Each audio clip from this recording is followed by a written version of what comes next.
La tarde que recibió su boleta de calificaciones, Camilo salió de la escuela con manos temblorosas y la mirada perdida.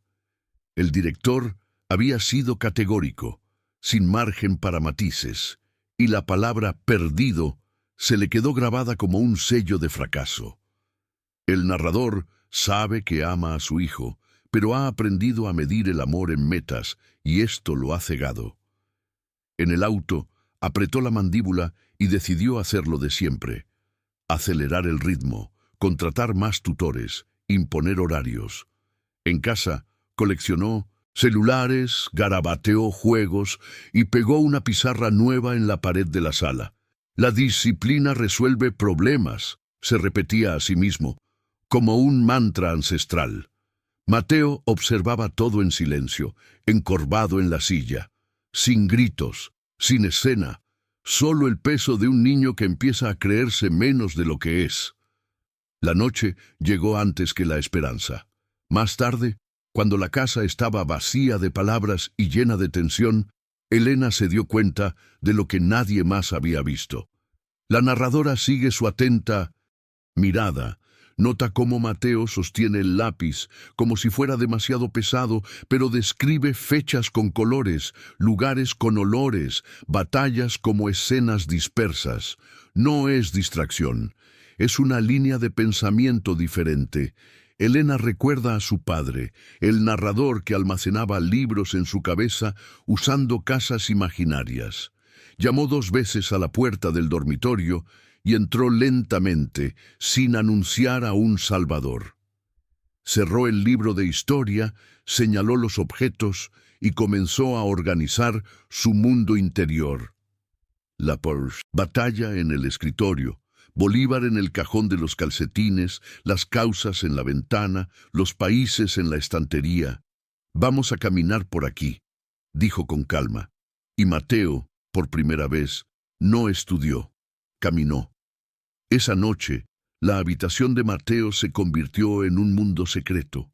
Cada detalle, un lápiz, una pelota, una pila de libros, tenía un papel en la historia. Elena hablaba en voz baja, como si conversara con el tiempo, y el niño escuchaba con ojos brillantes. El narrador observa el momento en que el miedo da paso a la curiosidad. Mateo empieza a reír mientras asocia personajes con objetos, imaginando batallas en el escritorio. Al cerrar los ojos, ve todo en movimiento, como si su mente hubiera encontrado el lenguaje que su cuerpo no podía expresar. Elena simplemente observa, orgullosa y serena, sin necesidad de demostrar nada a nadie. Sabe lo que hace, le devuelve a ese niño el derecho a aprender a su manera. A la mañana siguiente, Mateo amaneció diferente. No sentía el peso del fracaso sobre sus hombros, solo un extraño deseo de volver a intentarlo. El narrador describe a Camilo observando a su hijo con recelo. No entiende por qué el niño, que antes lloraba, ahora silba al vestirse. Durante el desayuno, Mateo recita de memoria una fecha que incluso los tutores habían dejado de enseñarle. Camilo levanta la vista, sorprendido, y le pregunta cómo la recordaba.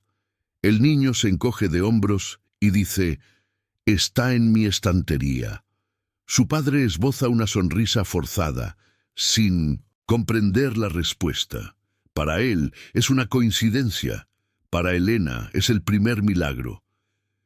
La mañana del examen, Mateo entró al aula tan tímido como siempre, pero con algo diferente en la mirada. Una calma que nadie entendía. El narrador describe el momento en que la maestra reparte los exámenes y él sostiene su lápiz como una llave. Al leer la primera pregunta, no intenta recordarla como antes. Simplemente cierra los ojos y comienza a caminar por el salón que Elena le enseñó a construir. Se acerca al escritorio, encuentra la batalla de Boyacá. Abre el cajón de los calcetines y ve a Simón Bolívar sonriendo en la oscuridad. Con cada paso en su mente aparecen las respuestas. Ya no es un examen, es un viaje.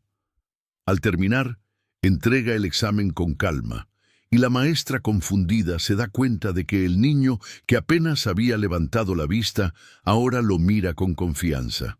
2 días después, llega la boleta de calificaciones. Una calificación perfecta en historia, elogios del profesor y una recomendación sin precedentes. Estudiante con una capacidad excepcional para retener y asociar ideas. Camilo la lee y no lo puede creer. Pide ver el examen, revisa las respuestas e intenta comprender qué sucedió. El narrador siente una mezcla de orgullo y vergüenza. Orgullo por su hijo, vergüenza por haber dudado de él. Le pregunta a Elena qué cambió, y ella, sin arrogancia, responde: nada, simplemente lo dejé usar su propia forma de pensar. Camilo guarda silencio. Esa frase lo atraviesa, como un espejo. Por primera vez se da cuenta de que el problema quizá nunca haya sido su hijo, sino el modelo de éxito que él mismo creó. Esa noche, después de que Mateo se durmiera, Camilo encontró a Elena en la cocina, lavando las tazas. El sonido del agua al chocar contra el aluminio llenó el incómodo silencio entre ellos. Intentó hablar con neutralidad, pero se le quebró la voz. ¿Qué le hiciste a mi hijo? Elena se secó las manos y respondió simplemente: solo lo escuché. El narrador describe la mirada confusa de Camilo, un hombre acostumbrado a las hojas de cálculo y a los resultados, ahora frente a alguien que hablaba de la escucha y la sensibilidad como herramientas de aprendizaje.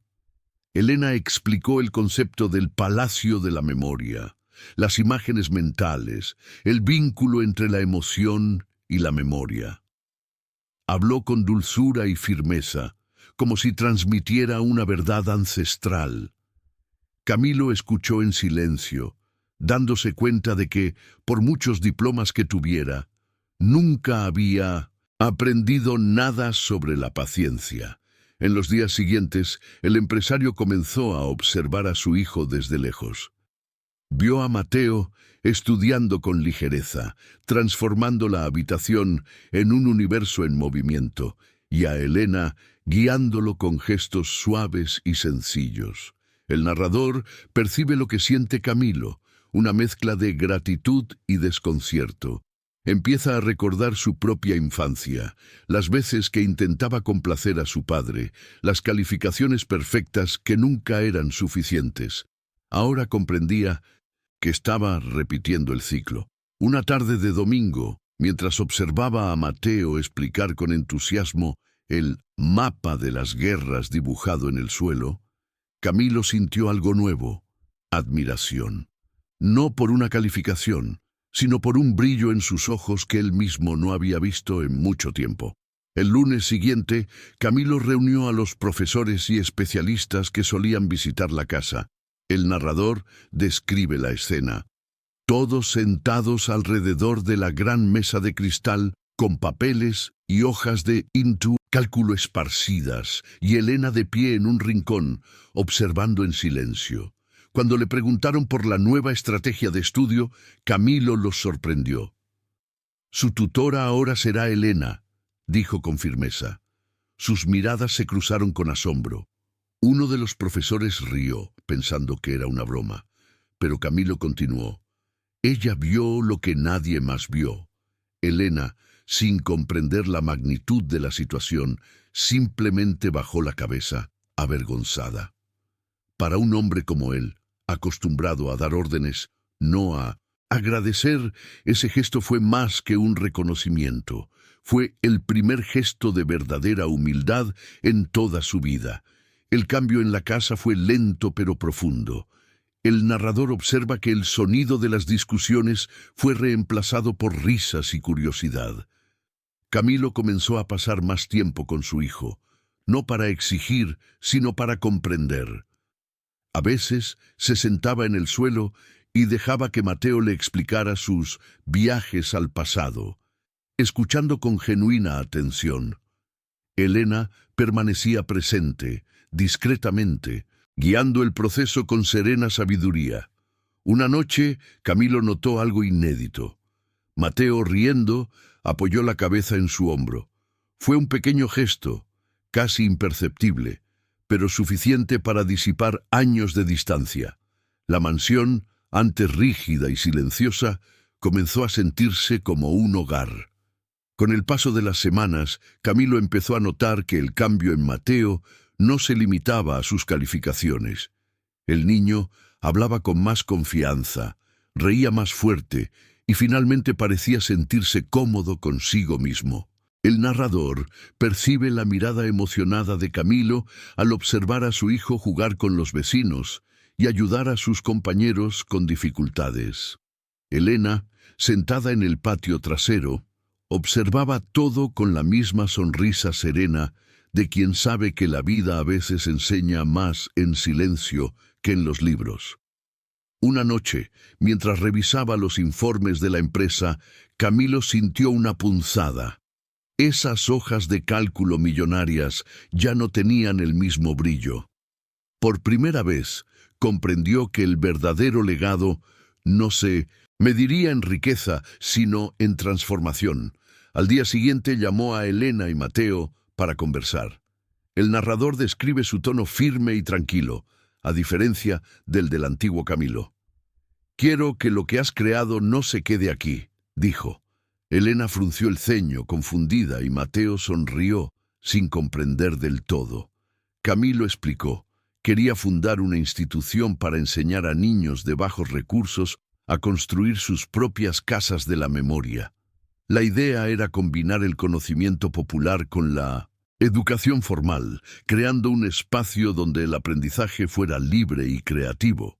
Elena intentó negarse, alegando que no sabía cómo lidiar con el papeleo y la autoridad. Pero Camilo insistió.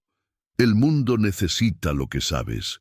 Y en ese momento, el empresario que antes buscaba el control, finalmente se convirtió en aprendiz. Unos meses después, la Fundación Palacio de la Memoria abrió sus puertas en una antigua mansión renovada en el centro de Medellín. Niños de diferentes barrios llegaban tímidamente, algunos con dificultades de aprendizaje, otros con el peso de diagnósticos que los catalogaban de incapaces. El narrador describe el brillo en los ojos de Elena al ver la colorida sala, llena de los objetos, sonidos y olores que se usaban en las clases. No había filas de pupitres ni silencio forzado. Había movimiento, risas e imaginación.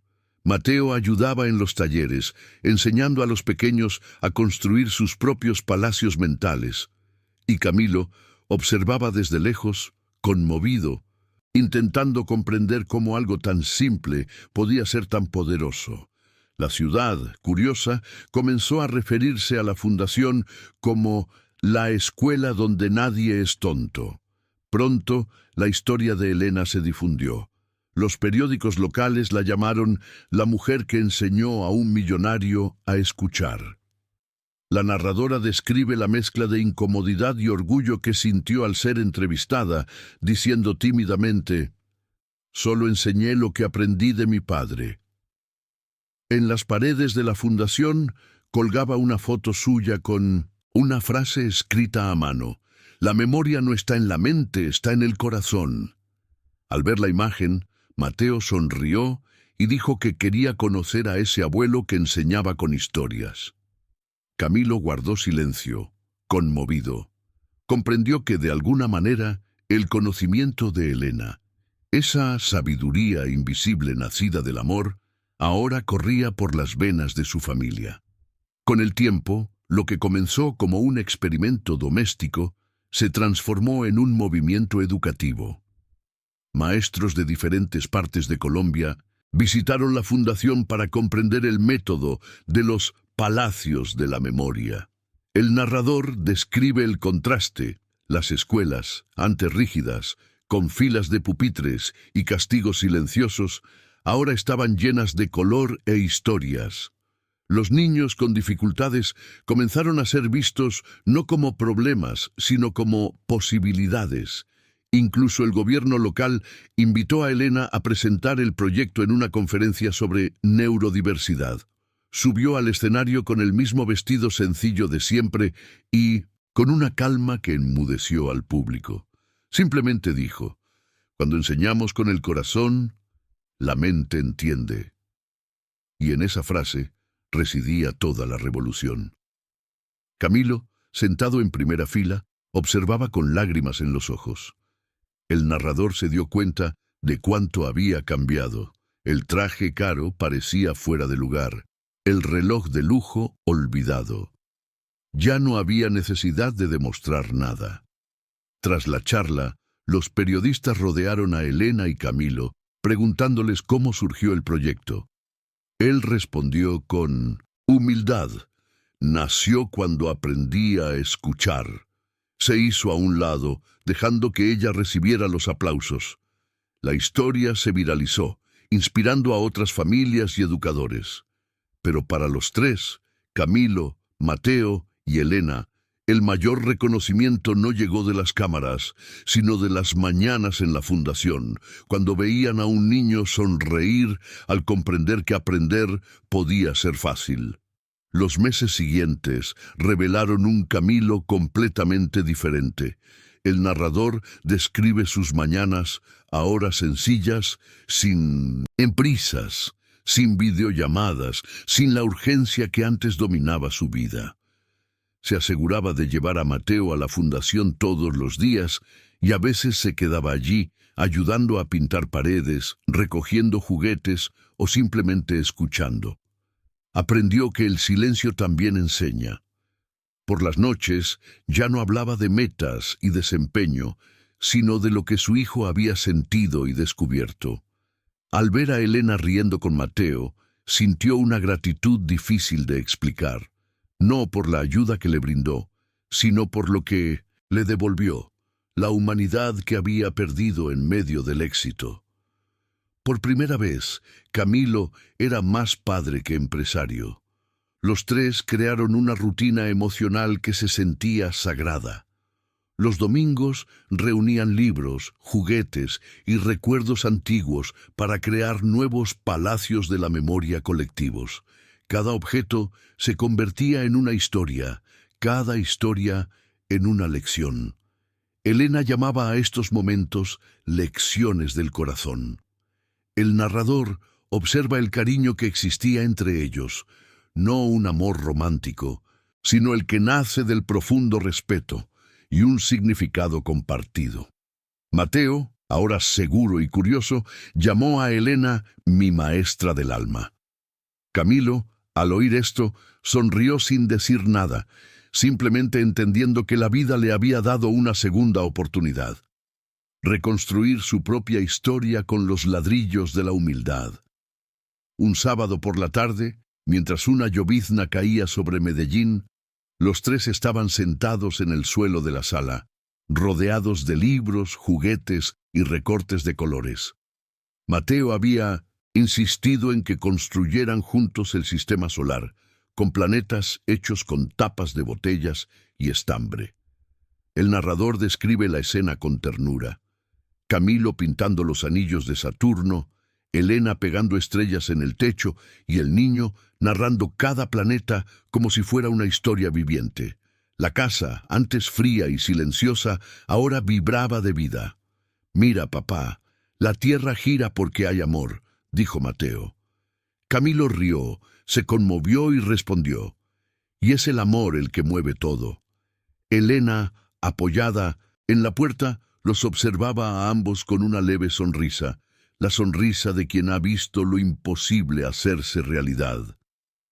Más tarde, cuando Mateo se quedó dormido entre los papeles y los planetas de cartón, Camilo se volvió hacia Elena y le dijo en voz baja: «Gracias por enseñarme a ver». Ella simplemente asintió respondiendo: «Solo abriste los ojos del corazón». El narrador comprende que ese momento fue el verdadero final de la historia. No el éxito ni la superación, sino una reconexión con lo esencial. Camilo comprendió que la sabiduría no residía en los edificios de cristal ni en las escuelas de élite, sino en personas capaces de escuchar y acoger. Los cimientos crecerían, el método se difundiría, pero nada sería más grande que esa simple escena: un padre, un hijo y una mujer sentados en el suelo, reconstruyendo el universo con sus propias manos. Si esta historia te tocó el corazón, deja un me gusta. Suscríbete al canal y cuéntanos desde qué país y ciudad la estás viendo. Historias como esta merecen ser compartidas, porque siempre hay alguien que necesita un recordatorio de que la empatía puede transformar cualquier vida.